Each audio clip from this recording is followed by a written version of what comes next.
हिंद साथियों, तो मैथ्स के एपिसोड में एक नए वीडियो में आप सभी का फिर से स्वागत है। इस वीडियो में हम बात करने वाले हैं और पढ़ने वाले हैं निर्देशांक ज्यामिति के पूरे थ्योरी को और उस पे आए प्रीवियस ईयर क्वेश्चन को सॉल्व करने का प्रयास करेंगे और देखेंगे कि हमारे डीएलएड एंट्रेंस एग्जामिनेशन में प्रत्येक शिफ्ट में कम से कम कितने क्वेश्चन पूछे जाते हैं। हमने सभी क्वेश्चन के आगे उसका डेट भी मेंशन किया है कि कौन क्वेश्चन किस डेट को आया है और निर्देशांक ज्यामिति से संबंधित किस पैटर्न पे क्वेश्चन पूछे जाते हैं। तो उससे पहले हम थोड़ा कॉन्सेप्ट को जानेंगे। निर्देशांक ज्यामिति है क्या चीज, उसमें किस किस पैटर्न पे क्वेश्चन पूछे जाते हैं, उसके फॉर्मूले क्या हो सकते हैं, फिर हम इस क्वेश्चन को भी सॉल्व करेंगे। तो चलिए बिना किसी देरी के हम शुरू करते हैं इस वीडियो को। चैनल पर नए होइएगा तो इसी तरीके के वीडियो के लिए और अभी से प्रिपरेशन के लिए, डीएलएड की प्रिपरेशन के लिए आप चैनल को सब्सक्राइब कर सकते हैं और वीडियो को लाइक जरूर कर दीजिएगा अच्छे लगे तो, और अपना राय देना नहीं भूलिएगा कि आपको ये वीडियो कैसा लगा, हमारे पढ़ाने का अंदाज कैसा है। आप हमारे साथ जुड़े रहिए। हम पर डे इसी तरीके से चैप्टर वाइज आपको वीडियो प्रोवाइड करने वाले हैं और आपके एग्जामिनेशन तक गणित आपको काफी इंपॉर्टेंट और आसान लगेगा, क्योंकि गणित जो है अपने आप में काफी इंपॉर्टेंट है, क्योंकि 25 क्वेश्चन रखता है और 25 क्वेश्चन ऐसा है कि आप इजीली कर पाएंगे। ठीक है, तो चलिए हम शुरू करते हैं निर्देशांक ज्यामिति को। जैसा कि लिखा है, तो निर्देशांक ज्यामिति को हम अंग्रेजी में बोलते हैं कोऑर्डिनेट ज्योमेट्री। कोऑर्डिनेट ज्योमेट्री, ठीक है। अब कोऑर्डिनेट ज्योमेट्री होता क्या है, तो देखिए कोऑर्डिनेट ज्योमेट्री के लिए जनरली एक इसको पड़ी रेखा और इसको खड़ी रेखा बोलते हैं, और जिस पॉइंट पे ये मीट करता है, इससे पहले हम जान लें कि इसको हम एक्स एक्सिस बोलते हैं, एक्स एक्सिस बोलते हैं, और इसको वाई एक्सिस बोलते हैं, वाई एक्सिस। ये पॉइंट होता है मूल बिंदु, इसको हम बोलते हैं मूल बिंदु, है ना। ये एक्स पे, एक्स का राइट साइड का होता है, ये पॉजिटिव साइड होता है, और ये एक्स का निगेटिव साइड होता है। ये वाई का, वाई डैश इसको बोलते हैं और इसको एक्स डैश बोलते हैं। तो एक्स डैश निगेटिव होता है, एक्स एक्सिस पॉजिटिव होता है, उसी तरीके से वाई का ऊपर वाला पार्ट पॉजिटिव होता है और नीचे वाला निगेटिव होता है। सबसे जो शुरुआती चीज है कि इस कोऑर्डिनेट को आप, इस पहले वाले पार्ट को आप फर्स्ट क्वाड्रेंट के नाम से जानते हैं। क्वाड्रेंट, जिसको हिंदी में आप बोलते हैं चतुर्थांश, चतुर्थांश, या आप पाद भी इसको बोलते हैं, प्रथम पाद। ठीक है, उसी तरीके से ये आपके सेकेंड क्वाड्रेंट हो गए, है ना। इसको आप सेकेंड पाद बोलेंगे, द्वितीय पाद बोलेंगे, ये प्रथम पाद हो गया। इसी तरीके से ये तृतीय पाद हो गया और ये चतुर्थ पाद हो गया। अब हम चीजों को समझेंगे कि भैया ये चतुर्थांश क्यों है। तो इसके लिए हम एक छोटा सा काम क्या करेंगे, इसको अगर हम सर्कल बना दे, इसको हम सर्कल बना दे इस तरीके से, तो आप देखेंगे कि सर्कल कितने पार्ट में डिवाइड है। वृत्त जो है आप देखेंगे तो 1 2 3 4, और आपको याद होगा, यदि आपको ज्योमेट्री का थोड़ा ज्ञान होगा तो आप जानते होइएगा कि 4 पार्ट में से एक पार्ट, यानी 4 अंश में से एक अंश को हम चतुर्थांश बोलते हैं, चतुर्थ अंश में से एक अंश। तो आप समझ गए कि इसको चतुर्थांश क्यों बोलते हैं। और स्वाभाविक है, जब पूरा चतुर्थांश 360 डिग्री का होगा सर्कल, तो एक चतुर्थांश कितने का होगा, 90 डिग्री का होगा। तो उस पर हमको नहीं जाना है। हमने बोला कि यहाँ पर 1 2 3 इस तरीके से कोऑर्डिनेट दिया होगा, यहाँ होगा -1 -2 -3, इसी तरीके से जाता होगा, ऊपर होगा 1 2 3 इसी तरीके से, और यहाँ होगा -1 -2 -3 इसी तरीके से। यदि आपने 10th में थोड़ा भी पढ़ा होगा तो इसको इजीली कर लीजिएगा। अब क्या होता है, जो किसी भी पॉइंट का हमको कोऑर्डिनेट दिया रहता है ना, निर्देशांक दिया रहता है, तो हमेशा उसमें पहला पार्ट जो होता है एक्स का होता है और दूसरा पार्ट वाई का। ठीक है, तो ये मूल बिंदु है, तो यहाँ पे सबसे पहला पॉइंट हम एक्स पे चलेंगे, उसके बाद वाई पर चलेंगे। तो आप बताइए कि जब ये पूरा कटान बिंदु पे है, तो ना ये एक्स के तरफ कुछ गया है ना वाई के तरफ गया है, इसीलिए एक्स का भी मान यहाँ 0 होता है और वाई का भी मान 0 होता है। तो जब भी बोले कि मूल बिंदु का निर्देशांक क्या होता है, तो 0 0। अब पहले चतुर्थांश की बात कर लेते हैं। तो प्रथम चतुर्थांश में जो भी निर्देशांक होगा वो दोनों पॉजिटिव होगा, पॉजिटिव पॉजिटिव, है ना। क्योंकि यहाँ इस वाले चतुर्थांश में पहले हम दाएं चलेंगे तो दायां भी पॉजिटिव है, और ऊपर चलेंगे एक्स वाई एक्सिस में तो वो भी पॉजिटिव है। अब यहाँ चलेंगे तो पहले एक्स में चलेंगे तो पहले एक्स में क्या हो जाएगा, निगेटिव, और वाई में चलेंगे तो हो जाएगा पॉजिटिव। तो ये चतुर्थांश में आपका माइनस और प्लस होगा, और इसमें आप देखेंगे तो एक्स में भी माइनस है और वाई में भी माइनस है, तो माइनस माइनस तृतीय पद का निर्देशांक होता है। उसी तरीके से एक्स में चलेंगे तो प्लस और वाई में चलेंगे तो माइनस, तो ये होगा। सपोज करिए हमने एक क्वेश्चन दे दिया और बोला कि -3,5 किस चतुर्थांश में है या किस पद में है, तो आप क्या बोलेंगे कि माइनस एक्स में किधर चलता है, तो ये, और प्लस वाई में, यानी ये द्वितीय चतुर्थांश के हो गए पद, ठीक है, सेकेंड क्वाड्रेंट में। इस तरीके के क्वेश्चन पूछे जाते हैं, तो इससे संबंधित क्वेश्चन तो आपका चलिए क्लियर हो गया।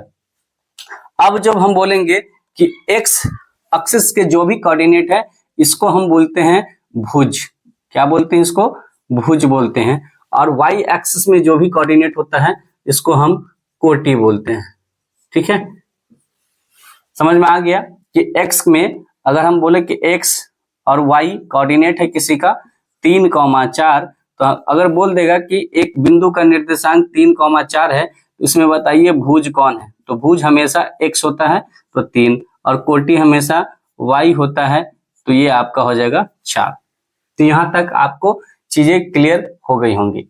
तो बेसिक जानकारी जो आपके इस कोऑर्डिनेट से संबंधित है बस इतना है। एक और पॉइंट कि अगर कोई कहे कि कोई बिंदु मान लीजिए ए है जो एक्स एक्सिस पे है, एक्स एक्सिस पे है, तो आप खुद बताओ कि अगर हम एक्स एक्सिस पे कोई बिंदु, सपोज करिए कि यहाँ पे 3 पे कोई बिंदु है, तो क्या लगता है आपको, ये 3 पे लगा है तो इसका y का मान क्या होगा, तो आप बताएंगे कि सर x में चला है 3 तो x का 3 दे देंगे, लेकिन y में तो गए नहीं किया है, y कहीं गया ही नहीं, सिर्फ x लाइन पे ही है, तो y का मान क्या हो जाएगा 0। तो जब भी x एक्सिस पे कोई बिंदु हो तो वहां पे x का मान जो होगा और y का मान होगा 0। उसी तरीके से अगर कोई बोले कि y एक्सिस पे कोई बिंदु है, तो सपोज करिए यहाँ बिंदु है, तो ये तो बिंदु सिर्फ y एक्सिस पे है, x पे तो कुछ चला ही नहीं, दूरी तय ही नहीं किया, तो x y का मान क्या हो जाएगा, तो y यहाँ x का मान हो जाएगा 0 और y का मान हो जाएगा 2। तो इसी तरीके से अगर y एक्सिस की बात करें, कोई बिंदु अगर y एक्सिस पे हो तो वहां पे उसका मान क्या हो जाएगा आपका 0,y। समझ में आ गया। बस इस जो फिगर है और जो बेसिक जानकारी है यहाँ से बस इतना ही निकल के आएगा। अब सपोज करिएगा कि सर ये क्या बात हुआ, अगर हम कोई बिंदु को यहाँ पे रखते हैं तो आप देखेंगे कि यहाँ पे देखेंगे कितना इसका नीचे का और इसका वाई एक्सिस पर दोनों देखेंगे, तो देखेंगे सर 3 के लिए तो ये चला है, एक्स एक्सिस के लिए यहाँ पर बराबर में 3 पर चला है, लेकिन वाई पे चला है तो वाई भी देखेंगे आप 3 पे चला है। तो इस तरीके से हम एक्स मतलब एक्सिस का जो मान है, पॉइंट का मान, इस तरीके से हम निकालते हैं। तो ये एक्स के लिए भी चला है और ये वाई के लिए भी चला है ना। हॉरिजॉन्टल ये एक्स चला है और ये आपको ऊर्ध्वाधर इस तरीके से चला है, इसलिए एक्स और वाई का मान हुआ। तो आपको ध्यान रखेगा कि एक्स एक्सिस पे जो भी अंक होता है उसे हम भुज कहते हैं, वाई एक्सिस पे जो भी अंक होता है उसे हम कोटि कहते हैं।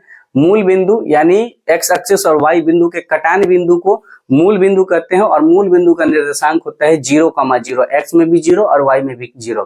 यदि कोई बिंदु एक्स एक्सिस पे है तो वहां वाई का मान 0 होगा, और कोई बिंदु वाई एक्सिस पे है तो वहां एक्स का मान 0 होगा। फर्स्ट क्वाड्रेंट में एक्स और वाई दोनों पॉजिटिव होगा, सेकेंड क्वाड्रेंट में एक्स निगेटिव होगा, वाई पॉजिटिव होगा, थर्ड क्वाड्रेंट में एक्स और वाई दोनों निगेटिव होगा, और फोर्थ क्वाड्रेंट में एक्स पॉजिटिव होगा और वाई निगेटिव होगा।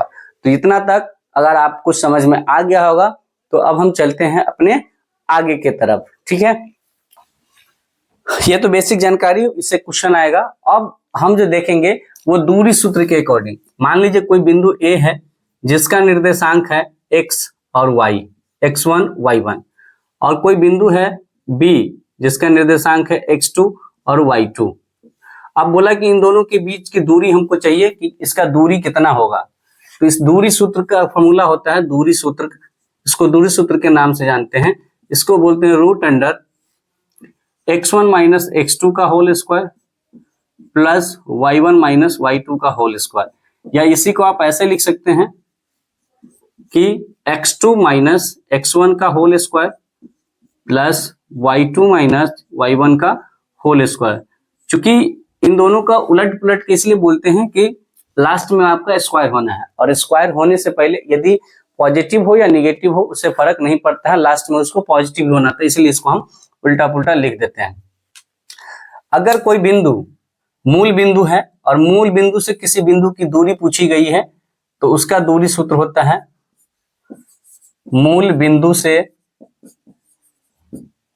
किसी बिंदु की दूरी, तो ये डायरेक्ट हो जाएगा आपका x square plus y square. ये ऐसा इसलिए होता है कि सपोज करिए एक पॉइंट है जहां एक्स वाई है और जो मूल बिंदु है, मूल बिंदु का तो 0,0 होता है, तो जब इसका आप दूरी सूत्र से निकालेंगे तो x1 माइनस 0 हो जाएगा, है ना, और y1 माइनस 0 हो जाएगा होल स्क्वायर, तो ये हो जाएगा क्या x square plus y square root under में। तो इसलिए हम डायरेक्ट फॉर्मूला बता देते हैं कि मूल बिंदु से जो दूरी होती है वो होती है कितना, एक्स स्क्वायर और वाई स्क्वायर।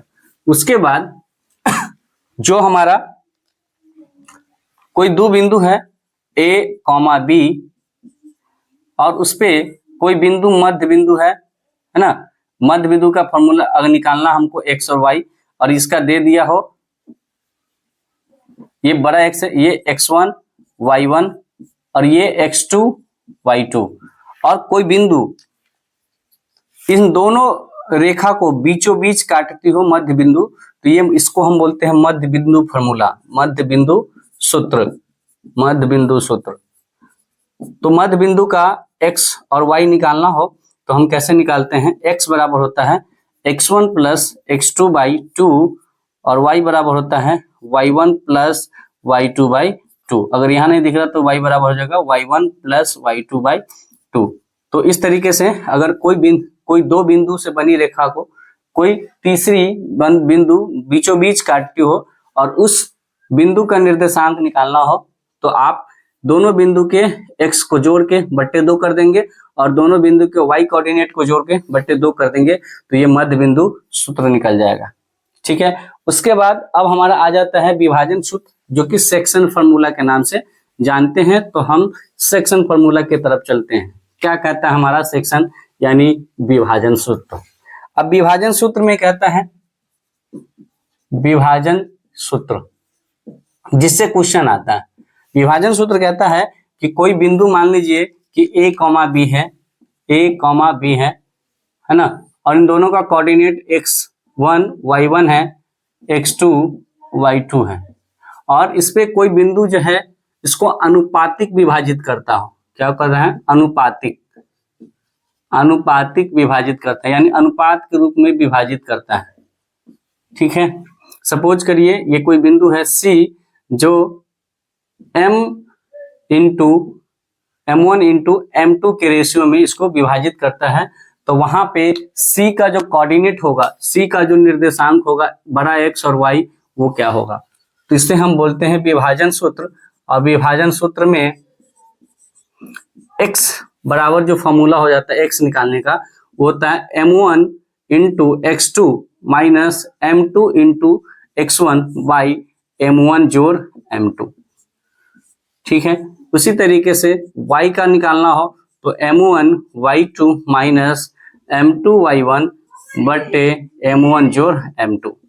दोनों में जो आपका हो जाएगा वो नीचे में m1 इंटू यानी जिस अनुपात में विभाजित करता है दोनों अनुपात का जोड़ हो जाएगा नीचे में, और यदि x निकालना हो तो ऊपर में पहला अनुपात लेते हैं तो x का दूसरा पार्ट लीजिए और माइनस करिए, फिर दूसरा अनुपातिक लीजिएगा तो x का पहला मान से गुना करिए और दोनों के बीच में डिफरेंस करिए, तो ये आपका x और y हो जाएगा। ये अनुपातिक विभाजित करेगा यदि यांत्रिक तो। ठीक है, तो ये विभाजन सूत्र हुआ। उसके बाद जो अगला सूत्र आता है वो हमारा कहा जाता है कि कोई बिंदु, तीन बिंदु है और तीनों बिंदु एक ही लाइन पर है, a, b, c, तो इसे हम संरेखी कहते हैं, संरेख कहते हैं। और संरेख बिंदु से बने जो त्रिभुज का क्षेत्रफल होता है वो होता है 0। तो जब भी आपको बोले कि कोई 3 बिंदु है, बिंदु ए जो x1 y1 है, बिंदु बी जो x2 y2 है और बिंदु सी जो x3 y3 है, और ये तीनों बिंदु आपस में संरेख है, तो जैसे ही संरेख बोलेगा तो वहां पे त्रिभुज का जो क्षेत्रफल हो जाएगा वो हो जाएगा 0 के बराबर। और त्रिभुज के क्षेत्रफल निकालने का जो फॉर्मूला हो जाएगा आपका, त्रिभुज का क्षेत्रफल निकालने का फॉर्मूला वो हो जाएगा 1/2 इंटू x1 ले लिए, तो अब y1 में हमको y2 माइनस y3 देना होगा। अब इसको देख सकते हैं 1 2 3 फॉर्म में ले सकते हैं कि अगर x1 लिए हम तो फिर y का दूसरा और तीसरा लेना है और दोनों में डिफरेंस, प्लस x2 और x2 लिए तो x2 के बाद क्या आता है x3, तो y का 3 और माइनस y1 लेंगे, ठीक है। फिर प्लस में x3, तो x3 के बाद कहां से गिनती शुरू हो जाता है 1 से, तो y1 माइनस y2, और यही आपका त्रिभुज का क्षेत्रफल जो हो जाएगा वो इक्वल टू होना चाहिए 0 के बराबर, तभी बिंदु आपका संरेख है। जब भी बिंदु संरेख की बात करें तो चुपचाप त्रिभुज का क्षेत्रफल हो जाएगा 0, और त्रिभुज के क्षेत्रफल का निकालने का फॉर्मूला ये होता है। एक बार फिर से ध्यान लीजिए, x1 अगर x1 लेते हैं तो y में y का दूसरा और तीसरा के बीच डिफरेंस करिएगा y2 माइनस y3।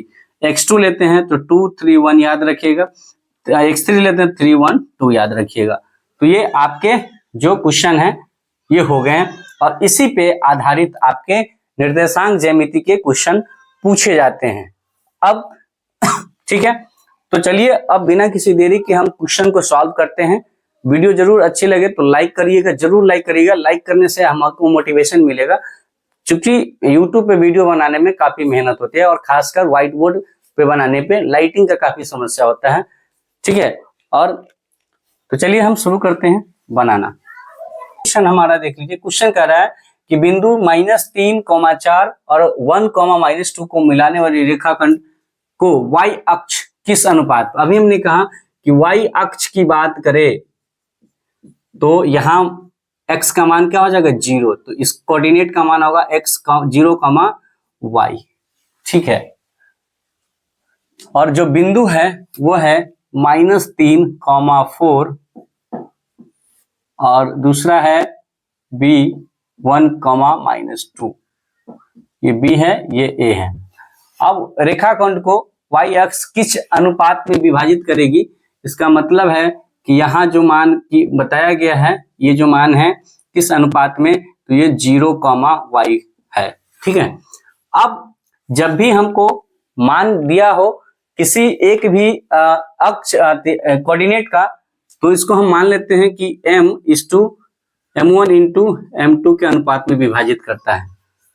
तो विभाजन का सूत्र है कि x बराबर हम क्या निकालते हैं m1 x2 minus m2 x1 upon m1 जोड़ m2।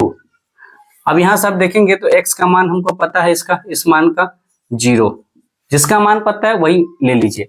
m1 क्या होगा, तो m1 किस अनुपात में हमको नहीं पता है तो m1 रख देते हैं।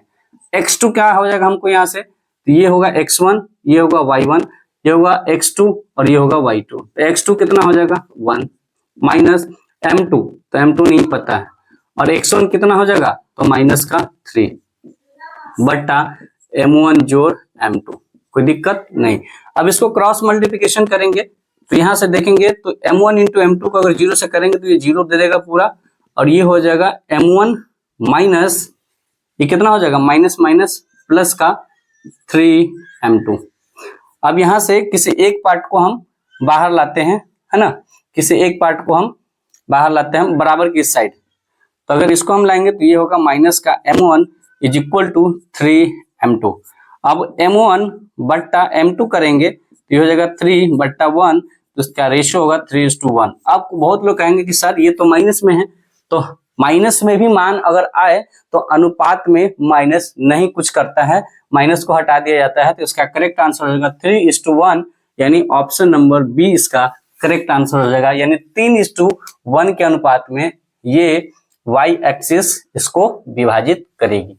दूसरा क्वेश्चन हम देखते हैं क्या है कि बिंदु अगर संरेख है, 3 बिंदु दिया है, तीनों संरेख है, तो a प्लस बी का मान क्या होगा। तो अभी हमने बताया संरेख की बात करें तो त्रिभुज का मान क्या कर देना है, 0 के बराबर। तो चलिए हम उसको भी कर लेते हैं। तो दूसरा सवाल हम देखते हैं। सवाल नंबर 2, बिंदु दिया है, ए बिंदु है a,0, बी है 0, बी और सी है आपका 1,1। तीनों संरेख बोला है ना भैया, तो संरेख मतलब त्रिभुज का क्षेत्रफल क्या हो जाएगा, 0 के बराबर। अब क्षेत्रफल का फॉर्मूला निकाल दीजिए। x1 यहां से x1 x2 x3 कितना हो जाएगा, a0 1, y1 y2 y3 इसका मान क्या हो जाएगा, 0 b और 1 1/2 हो गया। अब x1, तो x1 हमारा क्या है, a है। पहले फॉर्मूला लिख देते हैं ताकि आपको पता चले। x1 into y2 minus y3, याद रखिए 1 2 3, x2 into y3 minus y1 231 और x3 into y1 minus y3 minus y2 y1 minus x1 y3 minus y1, ठीक है, और y1 माइनस y2 ये हो गया। चलिए अब हम देखते हैं i इज इक्वल टू 0 भी तो करना पड़ेगा। तो इस गुना वाला पार्ट को भाग में दे दे तो वो भी तो 0 हो जाएगा। x1 कितना है, a है, तो a, y2 कितना है, b और y3 है -1, b -1 प्लस x2 कितना है 0। तो इसके साथ तो जो भी आएगा y3 है ना, ये सब तो क्या 0 होगा, तो इस पार्ट को हम छोड़ ही देते हैं। और x3 कितना है, तो x3 है 1 और y1 है आपका 0 माइनस y2 है b, ठीक है। अब यहां से गुना करेंगे हम तो ये हो जाएगा a b minus a plus यहां से अगर इसको करेंगे तो 0 और माइनस हो जाएगा क्या, b माइनस हो जाएगा b इज इक्वल टू 0 लगाना नहीं भूलेंगे। अब यहां से देखेंगे तो आपको एक चीज दिख रहा होगा कि माइनस का ए माइनस का बी अगर बराबर टू सट जाए तो a प्लस बी हो जाएगा, दोनों प्लस हो जाएगा और बराबर इधर हो जाएगा ए बी। तो a प्लस बी का ही मान पूछा है हमसे, तो a प्लस बी का मान क्या हो जाएगा, ए बी हो जाएगा। ऑप्शन नंबर बी में है जो कि आपका करेक्ट आंसर हो जाएगा। तीसरा क्वेश्चन कहता है कि y का वह मान क्या है जिसके लिए p 2, -3 और q 10y के बीच की दूरी 10 मात्रक है। तो इस क्वेश्चन को हम यहीं कर लेते हैं। क्वेश्चन नंबर 3 है जो 3 अप्रैल 2024 को पूछा गया क्वेश्चन है। वीडियो अच्छा लगे तो लाइक जरूर कर लीजिएगा। तो p हो गया आपका 2, -3 और q है आपका 10, y और इसके बीच का दूरी दे दिया है। तो दूरी सूत्र पर हम निकालेंगे तो दूरी बराबर 10 दे दिया है और दूरी सूत्र होता है √x1 तो ये 2 माइनस x2 तो 10 इसका होल स्क्वायर प्लस y1 तो -3 माइनस y2 इसका whole square is equal to 10। अब ये अगर हम रूट हटाते हैं तो बराबर के उस साइड स्क्वायर चढ़ जाएगा, तो ये कितना हो जाएगा 2 - 8, 8 का स्क्वायर होगा 64 प्लस ये -3 और माइनस y का होल स्क्वायर है ना। तो इसको हम अगर करेंगे तो 3 तिया 9, ठीक है, प्लस 2ab तो 2a हो गया -3 और b हो गया -3। एक मिनट ये क्या हो जाएगा, एक मिनट ये हो गया y1 minus x1 minus x2 y1 minus y2, ठीक है। चाहे इसको हम इधर से लेते हैं, y2 वाला फॉर्मूला लेते हैं। तो अगर हम इसको y2 वाला फॉर्मूला लेंगे तो आसान होगा कि x2 कितना है 10, तो 10 माइनस 2 का whole square plus y minus 3 का माइनस करेंगे तो प्लस हो जाएगा स्क्वायर बराबर 10। अब ये स्क्वायर रूट हटेगा तो उधर बराबर स्क्वायर चलेगा, तो ये 8 का square plus y square plus 9 plus 2ab तो 3 दूना 6y बराबर 100 हो जाएगा। अब ये स्क्वायर 64 हो गया plus y square plus 9 plus 6y बराबर 100। अब इसको जब हम सॉल्व करेंगे इधर इसको मिटा के हम सॉल्व करते हैं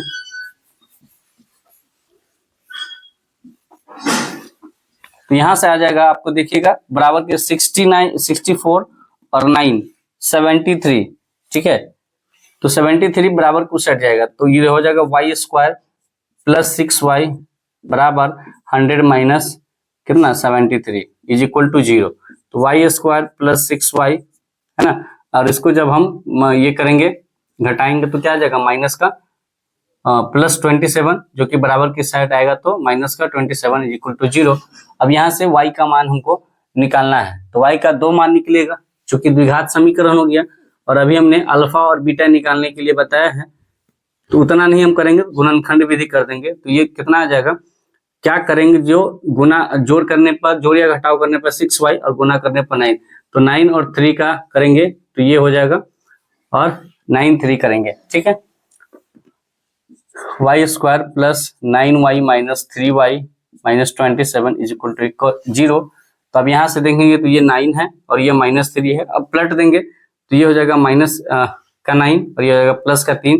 तो -9 प्लस 3 किसमें है, ऑप्शन नंबर सी में। तो ये आपका करेक्ट आंसर हो जाएगा। आप कहिएगा सर ये कैसे कर दिए, तो ये आपको द्विघात बहुपद और द्विघात समीकरण निकालने का शॉर्ट ट्रिक है, जो कि आपके हम नेक्स्ट वीडियो में बताने वाले हैं, ठीक है। चलिए अब सवाल नंबर 5वां आ रहा है, चौथा आएगा, तीसरा हो गया, चौथा कह रहा है कि 3 बिंदु दिया है, त्रिभुज के शीर्ष है, तो बताइए त्रिभुज क्या होगा। अब सपोज करिए एक त्रिभुज है, मान लेते हैं ये ए है, बी है और सी है। ए का निर्देशांक है 0,6, बी का निर्देशांक है -5,3 और सी का निर्देशांक है 3,1। आपको क्या करना है, ये वीडियो ये जो है आपको बनाना है और आंसर करना है किसमें ये त्रिभुज समद्विबाहु होगा, समबाहु होगा, विषमबाहु है या कोई नहीं होगा। तो आपको क्या करना है, इन दोनों के बीच का दूरी सूत्र निकालना है, x1 माइनस x2 और y1 माइनस y2 से। मान लीजिए ये 8 आ गया, इन दोनों के बीच का निकालेंगे, मान लीजिए ये 8 आ गया और ये भी मान लीजिए 8 आ गया, तो हम लिखेंगे कि विषमबाहु त्रिभुज है। तो आपको इस तरीके से आपको बताना है, इन दोनों के बीच के लिए ये x2 y1 y2, इन दोनों के लिए x1 x2 y2 y1 y2 और इन दोनों के लिए x1 x2 y1 y2। तो इसको आपको बना के फोर्थ का आंसर आपको बताना है। हम 5वां नंबर सवाल पे चलते हैं कि बिंदु ए इतना और बी इतना, बिंदु को मिलाने वाली रेखा का मध्य बिंदु क्या होगा।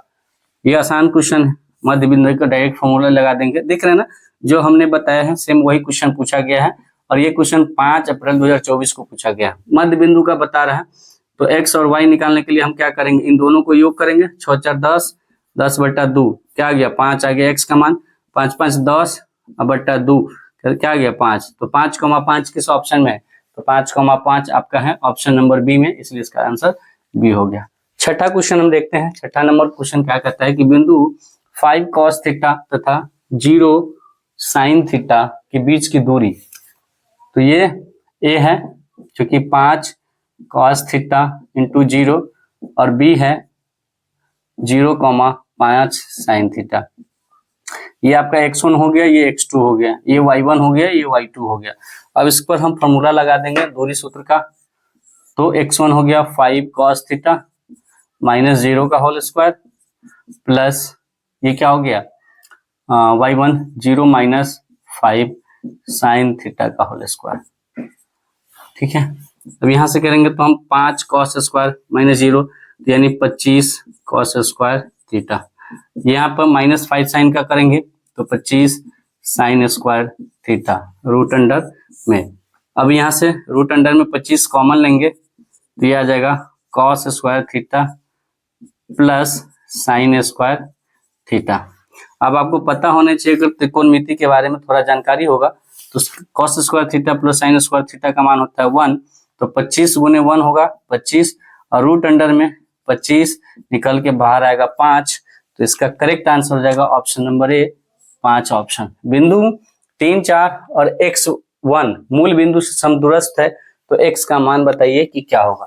तो इसका हम आपको सॉल्यूशन करके दिखाते हैं, बाकी आपको इसका फाइनल आंसर बताना है क्वेश्चन नंबर 7 पे। और ये क्वेश्चन आपके पूछे गए हैं 6/4/2024 को, ठीक है।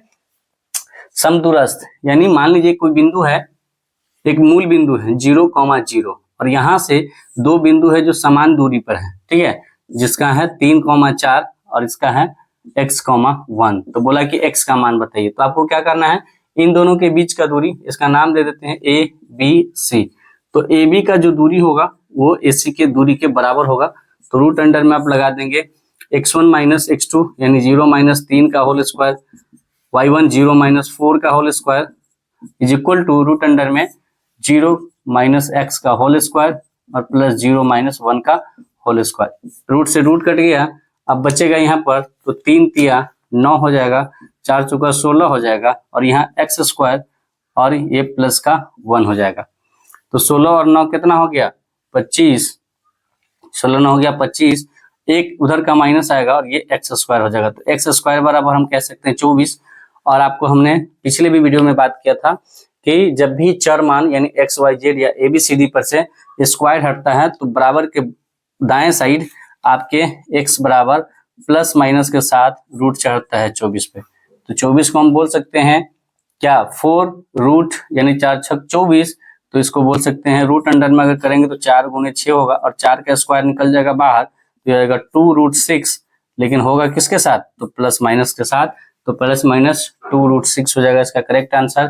तो आपने देखा कि जो अलग अलग सालों में पूछे गए क्वेश्चन, अलग अलग शिफ्ट में निर्देशांक ज्यामिति के किस तरीके के क्वेश्चन पूछे जाते हैं और उसके सारे कॉन्सेप्ट और फॉर्मूला हमने आपको एक ही वीडियो में दिया। तो इस वीडियो के बारे में आप अपनी राय देना नहीं भूलिएगा और क्वेश्चन नंबर 4 का आंसर आपको कमेंट बॉक्स में करना है। वीडियो कैसा लगा उसके बारे में राय दीजिएगा, कमेंट करिएगा, अच्छा लगे तो लाइक करिएगा, चैनल को सब्सक्राइब कर लीजिएगा और वीडियो को शेयर जरूर कर दीजिएगा। तो मिलते हैं आपके नए वीडियो में नए टॉपिक के साथ। तो आप कमेंट जरूर करिएगा कि आपको अगला वीडियो किस टॉपिक पे चाहिए। थैंक यू सो मच, जय हिंद। और वीडियो से जुड़े रहिए, चैनल से जुड़े रहिए और अपने तैयारी में लगे रहिए। तो मिलते हैं नेक्स्ट वीडियो में, तब तक के लिए आप स्वस्थ रहिए, मस्त रहिए और अपने पढ़ाई में पूरी तरीके से व्यस्त रहिए। थैंक यू सो मच, जय हिंद।